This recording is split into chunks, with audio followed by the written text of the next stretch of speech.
बिस्मिल्लाहिर्रहमानिर्रहीम। आज के इस सेशन में हम आपको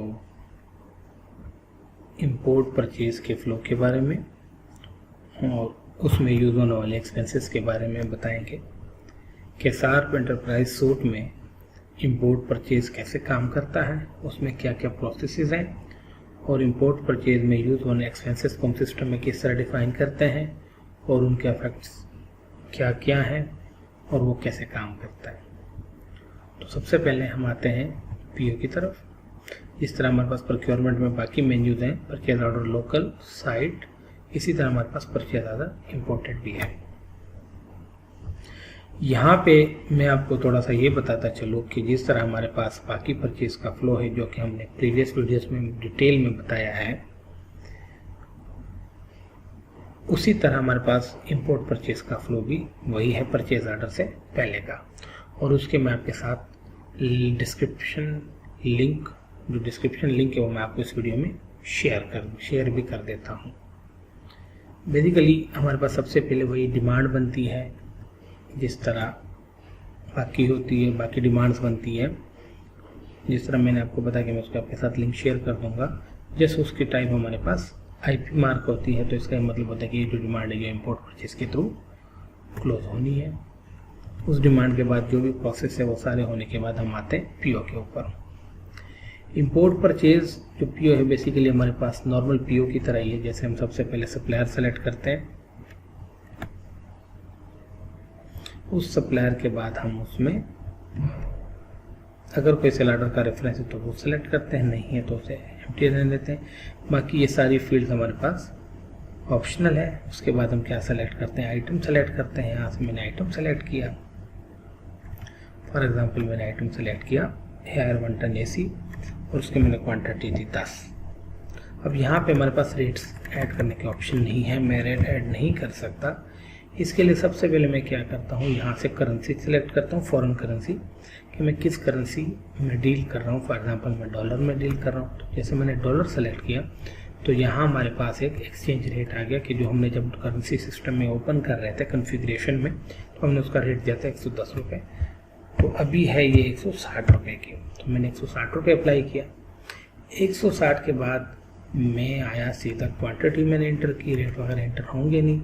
यहाँ पे FC रेट एंड अमाउंट में मैंने क्या किया कि ये जो हायर का एसी है, फॉर एग्जांपल ये $400 में पाकिस्तान में अवेलेबल है, या हमने मंगवाना है बाहर से। तो जब $400 है तो अमाउंट आपकी बन गई 64,000, क्योंकि 10 क्वांटिटी है तो टोटल बन $4,000 और $4,000 आपके बने 6,40,000, जो कि एक एसी की कीमत बनती है 64,000 रुपये। ये मैंने सिस्टम में ऐड कर दिया। अब इसको ऐड करने के बाद हमारे पास आता है एक्सपेंस का टैब। इस तरह के मैं यहाँ से सेलेक्ट करता हूँ इंपोर्ट एक्सपेंसेस। अब इस एक्सपेंस के टैब को बताने के लिए हम सबसे पहले आते हैं हमारे सिस्टम में, एक्सपेंस ओपन करते हैं। इन्वेंट्री में हम आते हैं एक्सपेंसेस में, परचेज एक्सपेंसेस। वहाँ पे हम एक टाइप ओपन करते हैं परचेज इंपोर्ट एक्सपेंसेस और साथ में उसको मार्क कर देते हैं और यहाँ से हम उसको ऐड करते हैं और जितने भी हम एक्सपेंस ऐड कर सकते हैं वो ऐड कर लेते हैं। यहाँ पे हमने फिलहाल 2 एक्सपेंस ऐड किए हैं, कस्टम ड्यूटी और क्लियरिंग एजेंट। अब सबसे पहले जो हमारे पास इनकी टाइप होगी वो एक्सपेंस होगी, कि हमारे पास एक्सपेंस है। और दूसरी बात है कि टाइप में आएंगे आपके पास इंक्लूसिव या एक्सक्लूसिव। इंक्लूसिव और एक्सक्लूसिव का मतलब ये है कि ये जो एक्सपेंस होंगे जो कि पीओ के ऊपर या जीआरएन के ऊपर या इनवाइस के ऊपर हम ऐड करेंगे, ये कॉस्ट का हिस्सा बनेंगे, आइटम की कॉस्ट का पार्ट बनेंगे या नहीं बनेंगे। फॉर एग्जांपल आइटम जिस तरह हमारे पास एसी की कीमत 64,000 रुपये आ रही है, मतलब $400 आ रही है, और इसको मंगवाने पे हमारे पास $50 हमारे पास फ्रेट या कस्टम ड्यूटी या क्लियरिंग एजेंट के चार्जेस आते हैं, तो क्या ये एसी की कॉस्ट में शामिल होंगे या नहीं होंगे? डेफिनेटली वो एसी की कॉस्ट में शामिल होंगे। तो उसको हम क्या करेंगे, इंक्लूसिव उस टाइप के एक्सपेंसेस को। अगर कुछ इस तरह के एक्सपेंसेस है जैसे टैक्स हो गया या बाकी चीज़ें होगी जो कि बाद में आपको रिफंड होनी है, जो कि पीओ या जीआरएन का पार्ट तो होगी लेकिन वो बाद में आपको रिफंड होनी है, तो आपने जस्ट उसको मार्क करना है एक्सक्लूसिव। अब उसके बाद हमारे पास ये जीएल के कोड हैं, क्योंकि स्टोर वाले को अकाउंटिंग का पता नहीं होता, तो मोस्टली जो अकाउंट्स वाले हैं वो ये परचेसेस डिफाइन करके सिस्टम में ओपन करके उनको अलाउ कर देते हैं। सबसे पहले डेबिट कोड, अगर आपने यहाँ पे उसको इंक्लूसिव कर दिया तो ये ऑलवेज डेबिट होगा स्टॉक के कोड को, कि स्टॉक इंटीग्रेशन में जो आइटम को स्टॉक का कोड लगा होगा ये ऑलवेज उसको डेबिट होंगे, क्योंकि इसने कॉस्ट का पार्ट बनना है। तो यहाँ पे हम कोई भी कोड दे दें उसकी कोई वैल्यू नहीं है। लेकिन अगर हम यहाँ पे उसको मार्क करते हैं एक्सक्लूसिव, तो जो कोड हमने यहाँ पे दिया होगा वो उसमें जाके डेबिट होगा, स्टॉक में डेबिट नहीं होगा। इसलिए अगर कोई ऐसे टाइप के हमारे पास एक्सपेंसेस होते हैं जो कि एक्सक्लूसिव होते हैं, तो उनके लिए हम ऑलरेडी कोड सिस्टम में डिफाइन कर देते हैं एसेट्स में या लाइबिलिटीज़ में, ताकि वो उसमें जाके स्टैंड करें। इसी तरह क्लियरिंग एजेंट के केस में भी यही होगा, उसकी भी टाइप इंक्लूसिव है। अब हम आते हैं ये सब डिटेल, अगर उसका सब डिटेल है तो हम सेलेक्ट कर लेते हैं, लेकिन हमारे पास उसका सब डिटेल अवेलेबल नहीं है तो हम सिर्फ डिटेल तक ही हमने ओपन किया। अब आते हैं क्रेडिट साइड पे। अब क्रेडिट साइड का ताल्लुक हमारे पास पीओ से है। जिस तरह ये पीओ में मैं आपको बता रहा हूँ कि मैंने 2 एक्सपेंस सेलेक्ट किए, मैंने डॉलर्स में अमाउंट डाली, फॉर एग्जांपल $10 और ये $30, और इसको मैंने यहाँ पे इस साइड पे ले आया। अगर मैं पीओ पे मार्क करता हूँ पे टू पार्टी, अगर मैं पीओ पे मार्क करता हूँ पे टू पार्टी, तो यहाँ पे कोई भी क्रेडिट कोड लगा हो उसकी कोई वैल्यू नहीं है, क्योंकि उसने क्रेडिट होना है पार्टी को, तो इसने सीधा सीधा क्रेडिट हो जाना है पार्टी के कोड को। अगर हम यहाँ पे पीओ के ऊपर यहाँ पे पे टू पार्टी मार्क नहीं करते तो ये एक्सपेंस क्या होगा, जो आपने यहाँ पे क्रेडिट का कोड लगाया होगा, तो ये जो एक्सपेंस है ये पीओ के अमाउंट में तो शामिल होगा लेकिन पार्टी के अमाउंट में शामिल नहीं होगा। और ये जो यहाँ पे अपने मोस्टली फ्रेट पेबल का हम कोड लगाते हैं, कोई क्लियरिंग कोड लगाते हैं, अकाउंट्स लगाते हैं, तो ये उसमें जाके क्रेडिट हो जाता है। और जब वो पार्टी या सप्लायर अपनी इनवाइस बेचती है, तो जब हम उसकी इनवाइस सिस्टम में बनाते हैं तो ये जो क्रेडिट कोड हो जाता है ये वहाँ पे डेबिट होकर एक्चुअल पार्टी क्रेडिट हो जाती है और ये नील हो जाता है। इसी तरह हमारे पास क्लियरिंग एजेंट के केस में अगर हम पे टू पार्टी नहीं करते तो ये क्या हो जाता है, ये इस कोड में चला जाता है, इस फ्रेट पेबल के कोड में। अदरवाइज ये क्या होता है, पार्टी में क्रेडिट हो जाता है। अगर हम साथ में एडजस्ट इन पार्टी मार्क करें तो ये पार्टी के अमाउंट में एडजस्ट हो जाता है। हमने कोड डिफाइन कर लिया, पीओ की तरफ आते हैं। हमने पीओ बनाया, अब इसमें हमने एक को पे टू पार्टी किया और एक को नहीं किया।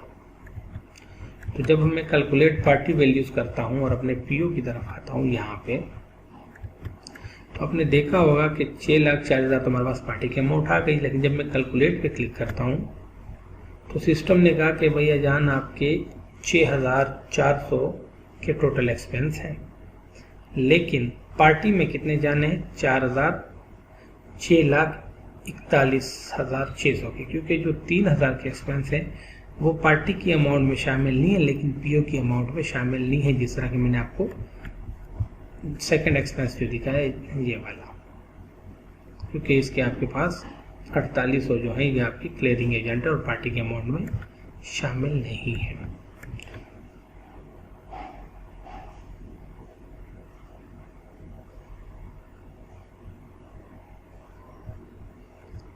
अब हम इस पीओ को कर देते हैं सेव। पीओ को सेव करने के बाद अगर हमने इसका नॉर्मल प्रिंट लेना है तो हम इसका प्रिंट ले सकते हैं।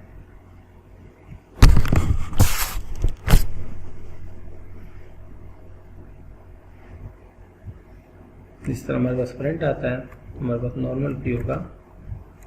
अगर हमने इसका फॉरेन करेंसी का प्रिंट लेना तो हम यहाँ पे क्लिक करते हैं और फिर प्रिंट पे क्लिक करते हैं।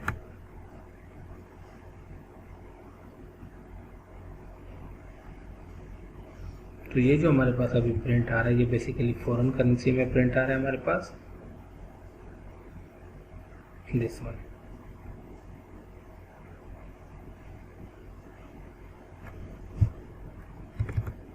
हम इसको पोस्ट करते हैं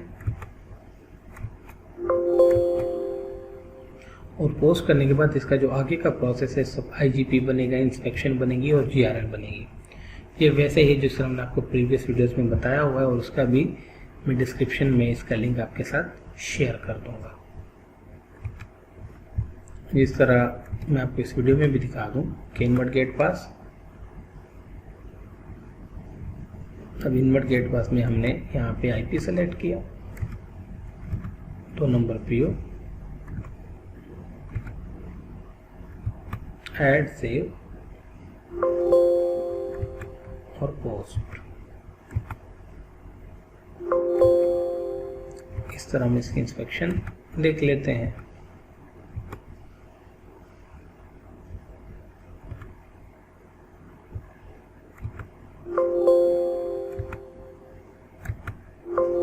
इंस्पेक्शन भी हमारे पास पोस्ट हो गई और हम बनाते हैं जीआरएन।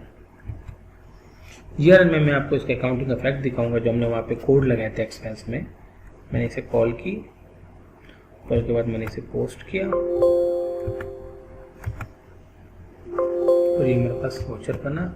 मैं आपको इसके वोचर की डिटेल बता दूं अकॉर्डिंग टू दी हमने जो आपको एक्सपेंस वगैरह बताए थे।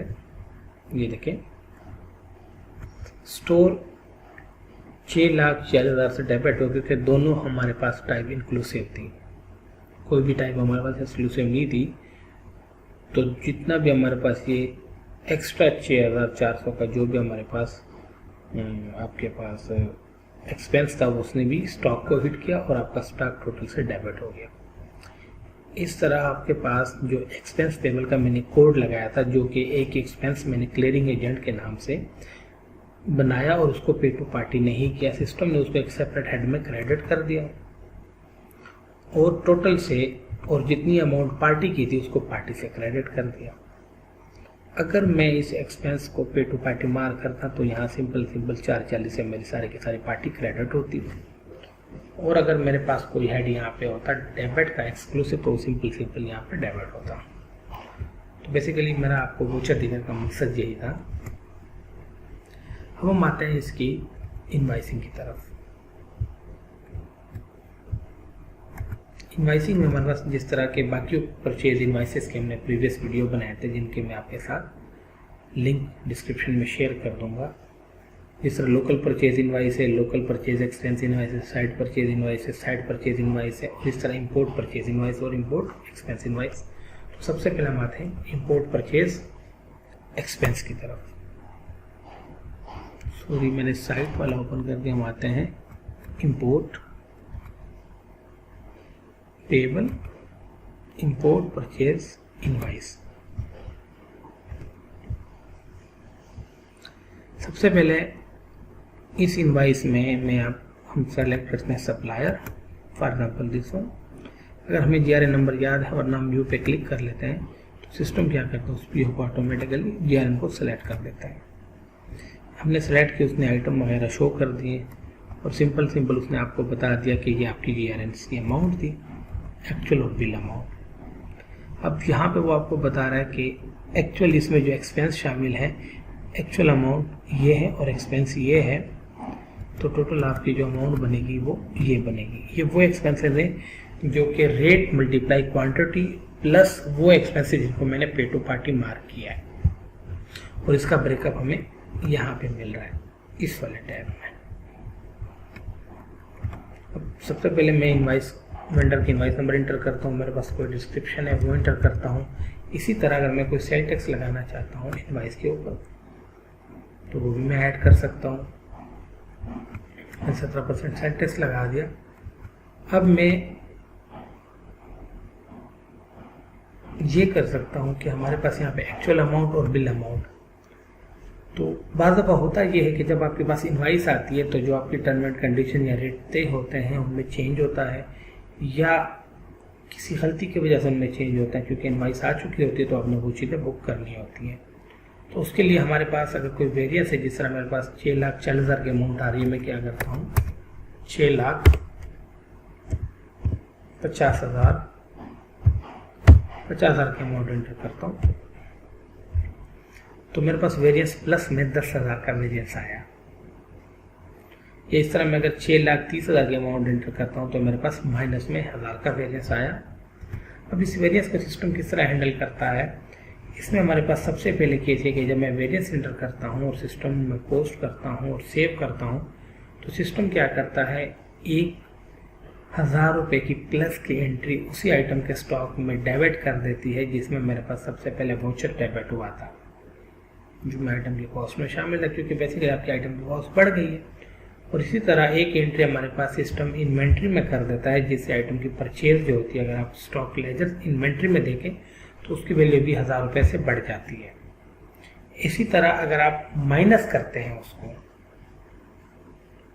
तो वो स्टॉक से क्रेडिट हो जाती है, और इसी तरह जीएल के वोचर से भी वो क्रेडिट हो जाती है। मैं भी आपको इसके वोचर में बना के दिखाता हूँ। मैंने इसे क्या किया, सिंपल सेव के बाद मैंने एक इसका प्रिंट चेक किया, जो हमारे पास इनवाइस का प्रिंट होता है नॉर्मल। तो इसने सारी कैलकुलेशन आपको करा के दे दी।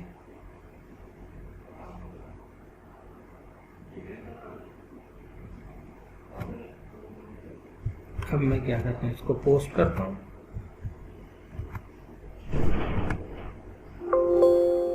पोस्ट हो गई। पोस्ट में मैंने इसका वोचर चेक किया तो सबसे पहले तो जो पार्टी हमारे पास प्रोविजनल अकाउंट जीआरएन के ऊपर हमारे पास क्रेडिट हुआ था वो डेबिट हो गया, जिससे उसका इफेक्ट नील हो गया। सेल टैक्स इनपुट जो मेरे पास था या आउटपुट जो भी मेरा था वो मेरे पास से डेबिट हो गया, मैंने पे कर दिया 17% पार्टी को। उस तरह स्टोर एंड स्पेयर जो कि पहले डेबिट हुआ था हमारे पास परचेज वोचर के ऊपर, वो भी 10,000 से दोबारा डेबिट हुआ क्योंकि उसकी वैल्यू बढ़ गई। इसी तरह पार्टी हमारे पास टोटल से क्रेडिट हो गई। और इसी तरह 10,000 की एक एंट्री इन्वेंट्री में भी गई होगी। जब हम स्टॉक की रिपोर्ट चेक करेंगे तो उसमें वो 10,000 की एंट्री एक्स्ट्रा शो हो रही होगी। ये अब हम आइटम लेजर में देख सकते हैं कि जब हमने उसकी रिसीट डाली तो सिस्टम ने उसको स्टॉक इन को किया 6,40,400 से, और जब मैंने उसकी एडजस्टमेंट ₹1000 की 10,000 की एक्स्ट्रा डाली तो उसने एडजस्टमेंट डाली आईपीआई की 0 क्वांटिटी के साथ ₹10,000 की। तो टोटल जो हमारे पास एक्सपेंस थे वो ये हो गए, क्योंकि उसमें टैक्स वैक्स शामिल था तो उसकी वैल्यू इसलिए 17% जमा करके हमारे पास वो बन गई। तो हमारे पास जो टोटल आइटम की कॉस्ट है वो इन्वेंट्री में भी ये हो गई। अगर हम उसको अकाउंट्स में देखना चाहें तो वहाँ पे भी यही आ रही होगी। इस तरह मैं आपको दिखाता हूँ अकाउंट्स में।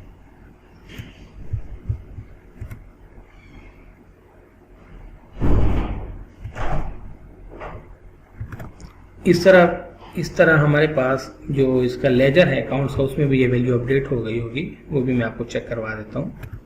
ये आप लेजर देख सकते हैं कि जब मेरा पहला इंपोर्ट परचेज का वोचर बना तो 10,000 एक्स्ट्रा जो आए थे वो, और 640 से जो मेरा आईपी का परचेज का वोचर बना था वो इसमें आ गया। तो जो हमने 10,000 का वेरियंस डाला था वो वेरियंस आपके इन्वेंट्री में भी अपडेट हो गया, जिससे आपकी परचेज की रिपोर्ट है, आपकी स्टॉक की रिपोर्ट है, और वही 10,000 का वेरियंस आपके अकाउंट्स में भी अपडेट हो गया है, जिससे आपकी जीएल की लेजर्स की रिपोर्ट्स टैली होंगी आपस में।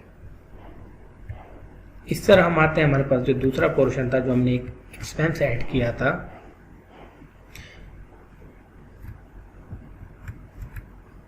आपके जीआरएन में, उसको हम डील करते हैं। जिस तरह हमारे पास इंपोर्ट परचेज एक्सपेंस,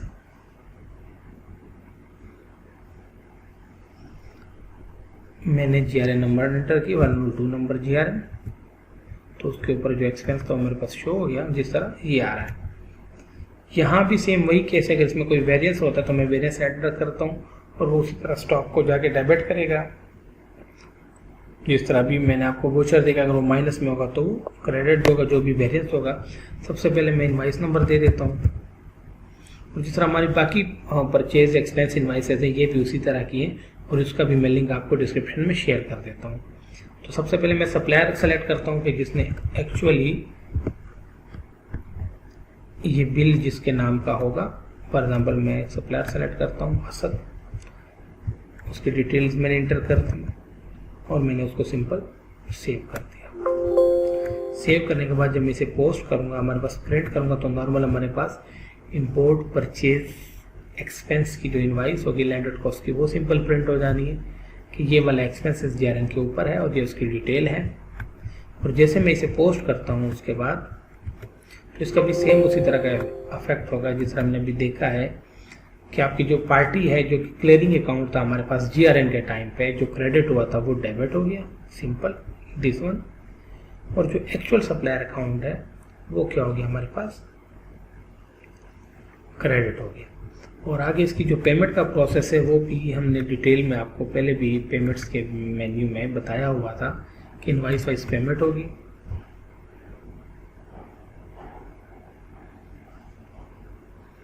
सबसे पहले हम सप्लायर सेलेक्ट करते हैं। सप्लायर के बाद हम क्या करते हैं, अगर असद को सेलेक्ट करते हैं तो इसके हमारे पास जो एक्सपेंस की इनवाइस थी जो 2 अभी आ रही हैं। अगर हम पहले वाले को सेलेक्ट करते हैं तो उसकी हमारे पास ये जो 7,62,000 की इनवाइस है। हम यहाँ से बैंक सेलेक्ट करते हैं, यहाँ से चेक नंबर आपका एंटर कर देते हैं, यहाँ पे हम डिस्क्रिप्शन एंटर कर देते हैं। अगर हमारे पास एडवांस होगा तो वो एडजस्ट हो जाएगा, अदरवाइज सिस्टम सिंपल पे करेगा। यहाँ से मैंने इनवाइस को सेलेक्ट की, अगर मैंने उसके ऊपर कोई टैक्स लगाना है यहाँ से मैं टैक्स भी सेलेक्ट कर सकता हूँ। सप्लाई 4% अप्लाई किया, प्रोसेस किया तो इसके ऊपर इनकम टैक्स हमारे पास अप्लाई हो गया। और ये वीडियो ऑलरेडी भी हम आपको डिटेल में बता चुके हैं, उसका लिंक भी मैं डिस्क्रिप्शन में शेयर कर दूंगा। हम इसको क्या कर देते हैं, सिंपल सेव कर देते हैं। सेव के बाद ये हमारे पास वोचर सेव हो जाता है और सेम उसी तरह वोचर जिस हम एक मैनुअल वोचर इंटर करते हैं वो सिस्टम ऑटोमेटिकली आपको बना देता है। पार्टी डेबिट हुई, उसका लेजर नील हो गया, आपका कैश कम हुआ और आपके पास टैक्स की लायबिलिटी भी क्रिएट हो गई जो कि आपने 4% से काटा है।